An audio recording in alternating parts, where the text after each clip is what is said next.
Hey, and welcome to this different kind of video for the channel here. Today I'm going to be sort of celebrating the Xbox 360. Later today, from when this is recorded, the Xbox Live Marketplace will officially be closed, and to celebrate, well, the Xbox 360, I wanted to take a look at the Xbox Live Arcade Compilation disc. If you do not know what this was basically given away with a whole bunch of Xbox 360 consoles back in the day if you bought it new. It's basically a sort of introduction disc that gave you a bunch of free games and also kind of gave you a fun little introduction video, which you can see at the top there, and also kind of gave you access to game demos, videos, and kind of tried to spell out what exactly the Xbox Live Arcade was. So for example, here you can see that there are some game demos on this disc. There's Surf's Up and Viva Pinata. God, who remembers Viva Pinata when Microsoft wanted that to be the next big thing? Yeah. Basically, this disc is kind of like a time capsule for around 2007-ish when this was released. You can see the Blade sort of interface. And that was the welcome video. I'm not going to play it because I have a feeling it's going to get copyright struck. It is available on YouTube though in its full glory. Do feel free to kind of go and look at that. But I do kind of want to talk about the Xbox 360, my positive experiences, and my thoughts on the store closing while exploring what is effectively a demo disc. The first one we're going to look at here is called Boom Boom Rocket, and I think this game kind of really encapsulates what Xbox Live Arcade was back in the day. When Xbox Live Arcade was originally launched and it was kind of just becoming a thing, it was kind of home to a lot of these kind of quirky, smaller games that really wouldn't have warranted a full retail release. But because the Xbox Live Arcade encouraged developers and publishers to release these smaller, more indie and innovative sort of games, we ended up with games like this. And I've never actually played this, but it does look pretty spectacular. I mean, it looks pretty great with the fireworks, and the soundtrack sounds pretty great, so let's see what Boom Boom Rocket is all about. Okay, I'm assuming this is some kind of rhythm game. I'm going to assume that right off the bat, given that it's kind of asking me to press buttons here. I'm going to make it easy for myself. Oh, we get a choice of songs. Let's go for the top one, and I'm going to go on easy here because I do kind of need to warm myself up to this game.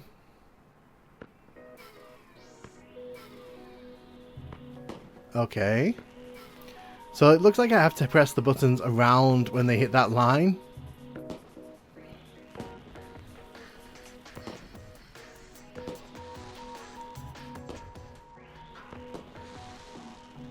I'm not very good with rhythm games, so this kind of game is going to go right over my head.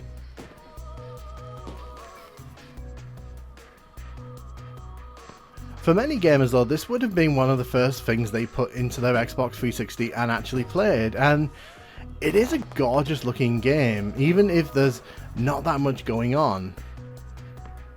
One of the things about Xbox Live Arcade back in the day was that, especially in its earlier days, it encouraged smaller titles to sort of release onto the platform. It became a real sort of breeding ground for games like this that I don't think you could really realistically release at retail and ask people to actually pay like full price for. But because the Xbox Live Arcade emphasized and focused on smaller titles, it really found a home there. And it's not just this, there's a whole bunch of franchises that really got their start here on the Xbox Live Arcade, and it's not just new titles. A bunch of classic titles like Doom, Duke Nukem, Soul Calibur eventually showed up to the party, and a bunch of old arcade classics really kind of helped to bring the service to life. And it really helped to add to the variety that Xbox 360 was offering back in the day. I suck at this game so bad. I apologize if you're a fan of this game. I've never played this in my life, and watching me play this, you can probably understand that rhythm games are not really my kind of thing.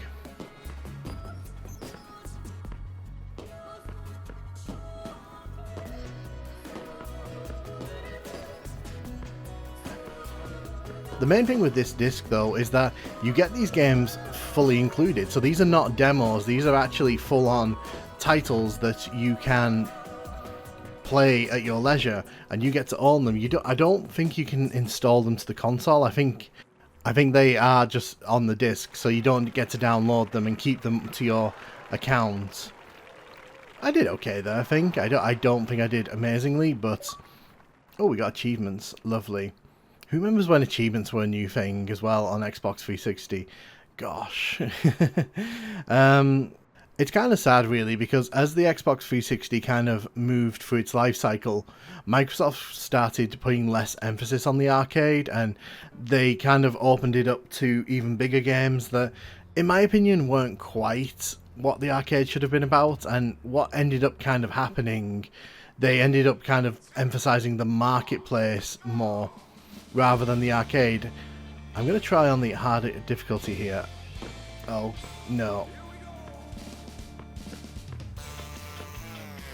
Yeah, that was expected.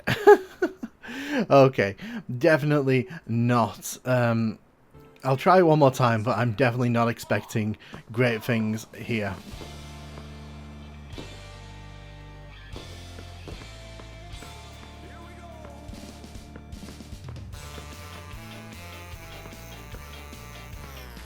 Yeah, I'm messing this up so bad. I think we should jump into the next game in a second here. But games like this really became the bread and butter for the Xbox 360 for a while, and because of the low price points, it was fun to just kind of buy a game and experiment, especially if you and your friends all bought it together. You were able to sort of experience this really easily. Unfortunately, with Feeding Frenzy here, and this is actually a glitch I've encountered before, the display settings on the Xbox 360 settings are not super comprehensive, and if you put a HDMI cable in, you're not actually able to change your screen from PAL to HDMI, even though it doesn't affect how things come across. It's a very weird glitch. They never fixed this, and unfortunately it means I'm not able to actually show you this game. But we can jump into the next game here, which Luxor 2. This, from what I'm gonna guess, is probably gonna be a Egyptian puzzle themed game. It's not a game I've experienced before. I've never actually played this at all, so God help me. Let's put it that way. But this also gives me a chance to talk about where I think it's a real shame that a lot of games like this, and there are plenty of other games on the Xbox 360 that are basically going to blink out of existence when they turn off the servers. Now, I understand that servers and shutdowns are part and parcel of the modern video game experience, but to me it's such a shame that so much history and so much lore within the Xbox 360's kind of catalogue of games is going to be lost, because not every game is backwards compatible to Xbox One.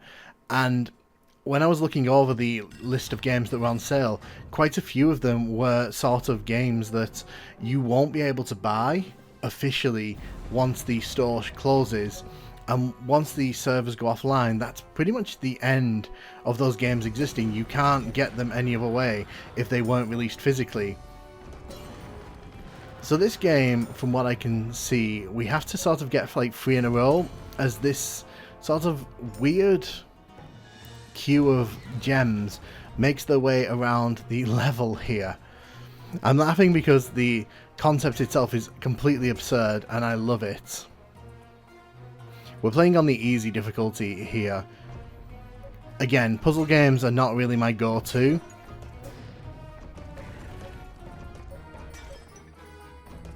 It also doesn't help that I can't aim for donkeys here. Okay, and I'm shooting too early. Giggity. But yeah, I'm not completely thrilled that We live in an age now where a lot of these Xbox 360 titles are just going to blink out of existence, and unless you're willing to go through the trouble of soft modding or hard modding your Xbox 360, a lot of that content's going to be gone. And it's not just full games, it's DLC for games as well, because while Microsoft is keeping the servers online for backwards compatible games on Xbox One, so if an Xbox 360 game works on Xbox One, you'll still be able to buy all that DLC. If the game you buy and then play on your Xbox 360 is not backwards compatible, it's gone. All the content around it is gone as well. And again, I think that's really not good. I get that Microsoft doesn't want to kind of keep these servers up forever, but at the same time, they're a multi-billion pound company and people are paying for Game Pass like hand over fist at the minute. It's just something that really irks me about the way all this is going down. And yes, I know it's happened with the Wii U, and I know it's happening with other Nintendo consoles, but I'd argue that the Xbox 360 is probably the first major case of like a super popular console from back in the day sort of sunsetting its retail store. And yes, I am waffling about all this while this queue of marbles is moving so slow, like painfully slow here. The concept behind this game really isn't that difficult. The problem is that if you misjudge and kind of mess up the positioning of these marbles, it can really mess you over.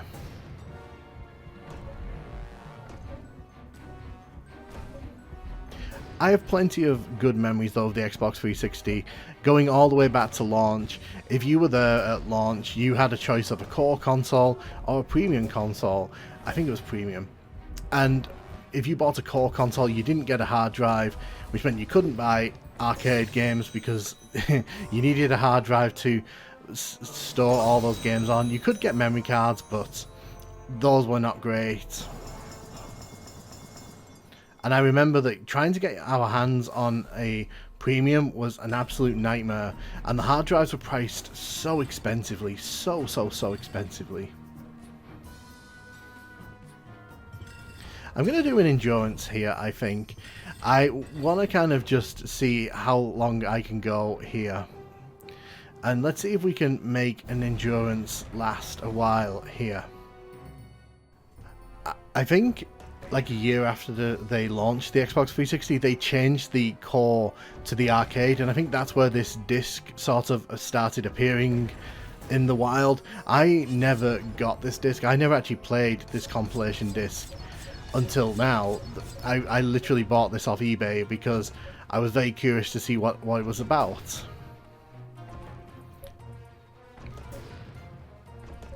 I can see how this level is going to be a problem. I can really see.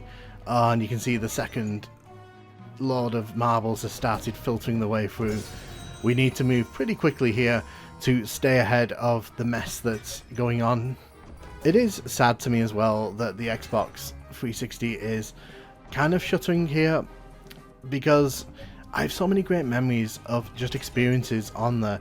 I remember when I was in college back in 2006, 2007, I remember playing with friends across the world. I had an original Xbox, but we never took it online. And so when I got an Xbox 360, that was the first time I'd taken a console online, and it was just mind-blowing, like how easy it was to download games and then play those games within minutes with friends, and it was so easy to just sort of make all that happen. Games like Gears of War 1, Call of Duty 4, GTA 4, that in my opinion had a great multiplayer mode that no one ever talks about. And then Halo 3, of course. God, I remember the hype around Halo 3. I remember when I was in college, me and this classmate, we spent the whole week in the build-up to Halo 3 just talking about Halo 3 and the multiplayer and what we thought was going to happen in the story. That was so hype for me back in the day, and you can still get that now, but I'm obviously a lot older now than I was back then, so it's different. It's just a different sort of experience, and I think one thing with Xbox 360 as well, Microsoft really kind of went a bit too hard with the Kinect stuff.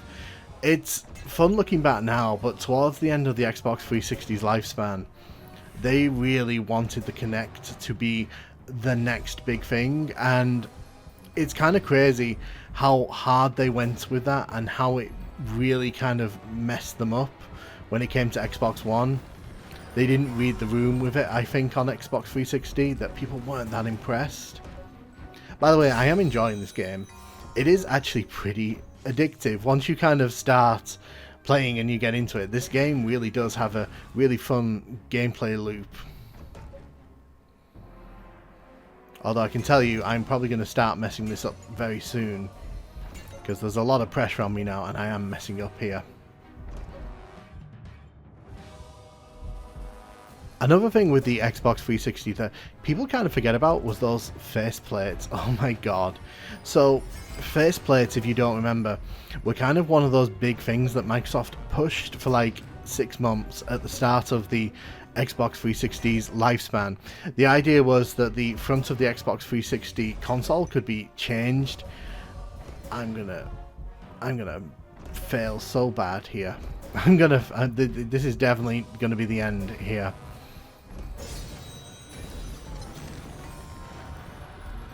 The idea with the faceplates was, I think you were supposed to sort of get your own printed or make your own or go to a shop and buy them, but it became very clear very quickly that no one was really doing that, and so faceplates kind of became the first big bomb, I would argue, of the Xbox 360 ecosystem.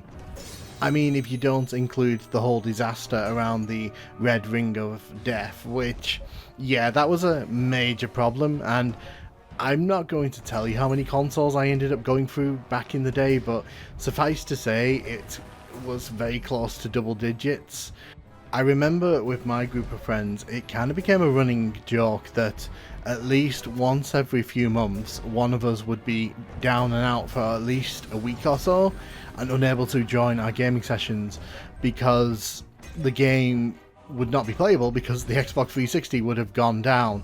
And the thing with the red ring of death is that it could strike at any moment. There was one time I was playing GTA 4 online with my friends, and I remember the console just clicked and then the screen just went completely broken. I could still play the game, but it was kind of like playing The Matrix. It was so weird. But those are the kind of experiences that, you know, you kind of had to be there with the Xbox 360. They weren't great experiences, don't get me wrong. I would have preferred a console that didn't, you know, try to destroy itself. But, you know, we made do back in the day with what we were given. And to be fair, a lot of retailers were pretty cool about giving you replacement consoles. Yeah, I've messed this up. I have messed this up so badly. Yeah, I don't know if I can save this right now. This is quite fun. Like, oh, okay, I have messed this up officially. This was quite fun, I'm not even gonna lie. Like, this, when you kind of get into the weeds on this one, it is actually quite a good laugh. But now we're going to dive into Pac-Man Championship Edition, and I think this was one of the early standout arcade games. I think this is one of those games that really came to kind of showcase that the arcade had some classic games, but with fun little twists attached to them. And I think eventually they would release a DX version of this, which I think was a lot better received as well. But this, from what I remember, is quite fun. Let's set this up. We'll do a championship mode. I have not played this for years. I have played this. I think everyone played this at some point in the Xbox 360 adventure. The trick I always find is to try and get the ghosts to get close to you. If you go chasing the ghosts, you're pretty much begging to lose out. Like here, for example, I'm just kind of hanging out waiting for the ghosts to come out of the entrance there. Imagine though buying an Xbox 360 game and being able to play this on your HD TV. This game looks gorgeous, and A lot of these early 360 games really aspired to be that game that you could put on your HD TV and people just go, wow. So it's kind of funny when you look back and you realize that a lot of the early Xbox 360 consoles did not have HDMI ports, which, thinking about it now, is quite ridiculous, especially for a console that was marketing itself as HDMI, you know, and sort of high definition. But yeah, I remember quite a few of my early Xbox 360s did not have a HDMI port on it, and eventually one of them did, and it just made life so much easier for setting up stuff. Ugh, the ghost kind of pinned me in there.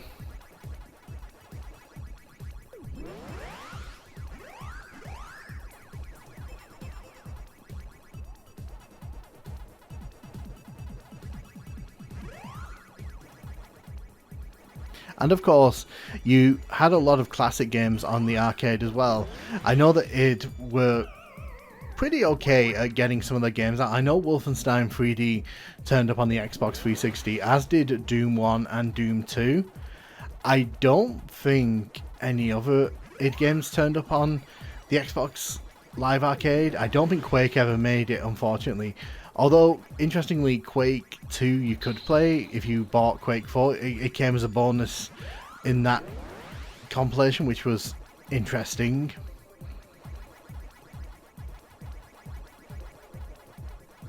I also know Duke Nukem 3D has a version on Xbox 360, and bizarrely, that version has not been pulled. Because I went looking last night just to sort of see if it was actually still up, and surprisingly, yeah, you can still buy it because it's actually backwards compatible with Xbox One, which I am surprised about, because if you don't remember, there was a moment where 3D Realms pretty much went back and ripped all the classic versions of Duke Nukem from all the digital storefronts. But when I was sort of going through last night and looking at the store, it was still there and you could actually buy it, whereas with Doom 1 and Doom 2 you can see the games are there but you can't buy them, and there is no way to legally acquire those. If you choose to acquire them any other means, that is perfectly fine and you are more than entitled to do that, because as far as I'm concerned they are abandonware at this point. Just saying. This is why I suck at classic Pac-Man. Although I will say, playing this with the D-pad on an Xbox 360 pad really brings back just how bad the D-pad was on Xbox 360 controllers. The Xbox 360 controller is one of my favourite controllers of all time, and it's a great piece of hardware, but the D-pad on it is an absolute slog to use. It's very hard to sort of get precise movements on it. It's very mushy. And with the Xbox One, I feel they did a much better job with it. It's only when you're playing games like this do you really start to notice that kind of thing. That was just sloppy by me. Who remembers Microsoft Points? So for those who don't remember, Microsoft Points were kind of the currency that Microsoft sort of introduced and then took away after a while. Basically, you could go to a game store and you could buy like Microsoft points, I think like 2,100 at a time. I never understood why it was always 2,100 at a time and not like 2,000. But you could go and do that, and you could then use those credits to buy games off the Xbox Live Arcade. That was rubbish. I'm not doing well here. God, they really did try a lot of things with the Xbox 360. Some of those things were just disgustingly bad, but some of the things like actually, hold up, why did I go back there? I deserve to lose there.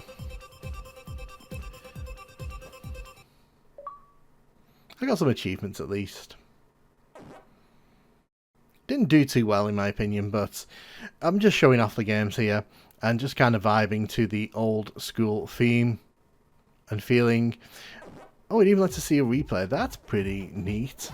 So there is one final game to check out in this compilation, and it is, of course, Uno. Now, if you owned an Xbox 360 back in the day, the chances are you had Uno. I think they gave it away for free with quite a lot of consoles, and then I think a lot of people got it with this compilation disc anyway. I remember that this was kind of a big game for online play. You can actually see my avatar there wearing the Doom costume. I actually had to go earlier today and grab that because I've read that apparently unlockable things will no longer work once the marketplace goes down, so I had to make sure to get my avatar sort of suited up for the rest of his existence. Oh god, that's another thing. The 360 avatars that Microsoft introduced, they really went hard on avatars and they really wanted them absolutely everywhere. So from like, I think it was like 2008, 2009, they were just like this big deal, and a lot of arcade games started implementing them. So you can see here, for example, our avatars here are sort of reacting to what we're doing, and this is the kind of integration you would see for quite a lot of the late Xbox 360 lifespan.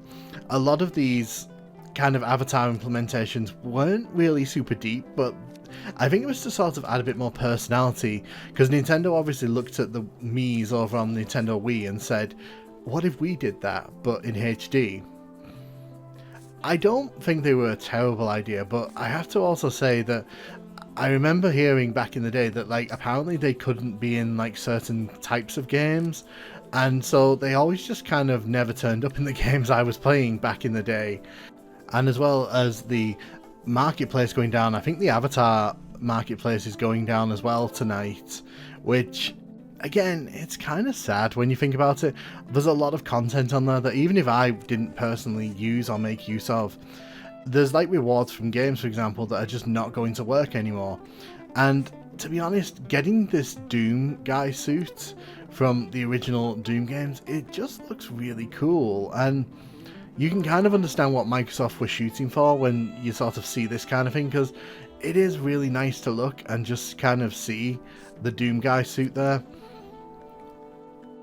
Man, they really did put the effort in, even if no one really appreciated what they were doing. For reference, by the way, I've never been good at Uno. Uno has never been a game that I'm particularly good at, and it also needs to be said that this game really comes to life when you're playing multiplayer. Like quite a lot of games on the marketplace, if you're playing with friends, these kind of cheap games would just burn nights away, and it was just so much fun. So much fun. Just seeing this game like this, it really brings back a lot of memories, good memories from Xbox 360, and it's kind of sad that those memories will always now be confined to history, because there won't really be a way for people to go back and experience these kind of games. I know that the Xbox One and Xbox Series X store are there, and I know you've got your PS4 and PS5 stores, but eventually they're going to go away as well. This is the precedent that's being set at the minute, that even if you buy digitally, you're not going to be able to keep all that content forever, and you're not going to have access to that content forever. It's just sad, and watching this gameplay here and playing through this, it's just bringing back a lot of really fun memories, and it's kind of sad that this is pretty much the official end of all that. Wow, I really suck at Uno. Absolutely suck. Maybe that's why I didn't ever win at this game. There's not much else to really say at this point, because I do plan to do a full retrospective for the Xbox 360 at some point. Like I said earlier, I have been grabbing games here, there and everywhere to try and grab titles that I think you guys will want to see on the channel. Right now though, I'm just sort of in a nostalgic haze and just sort of enjoying the vibes of Uno, even if I'm losing terribly at it.